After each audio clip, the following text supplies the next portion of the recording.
నాకు అమ్మాయి బాగా నచ్చింది. పెళ్లి కొడుకు ఎవరండి? నేనేనండి పెళ్లి కొడుకునే. మరి మీరు? అతను తోడు పెళ్లి కొడుకండి. అవునండి, ఒక 10-15 సంవత్సరాలుగా తోడు పెళ్లి కొడుకుగా వెళ్తున్నాను. ఏంటి రాజేంద్ర ఇలా చేసావు? నాకు తెలియదన్నా, వీళ్ళు ఇట్లా చేస్తారనుకోలేదు. రేయ్, పోరా. సరే మీరు వెళ్ళండి. వెళ్ళొస్తామండి. మంచిది.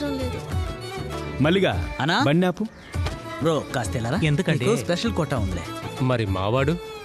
మీరెళ్ళి బండిలో కూర్చోండి, ఇతను వస్తాడుగా. పంపించేయండి. పంపిస్తా. కొడుకు ఎల్లమ్మా ఎల్లో, అమ్మాయితో వస్తాను. సరే బంగారం, త్వరగా వచ్చే. అందుకని చెప్పాడుగా, వెళ్ళండి. అమ్మాయితో వెళ్తావా?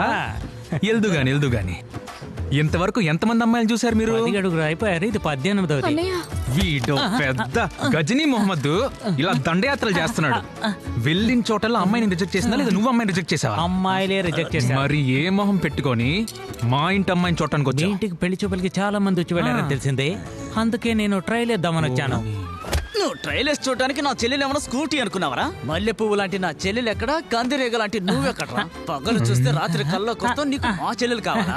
అన్నా వెళ్ళి మీ పని చూసుకోండి, వీడి పని మేము చూసుకుంటాం. తడి చేతిలో వేయాలా, పొడి చేతిలో వేయాలా?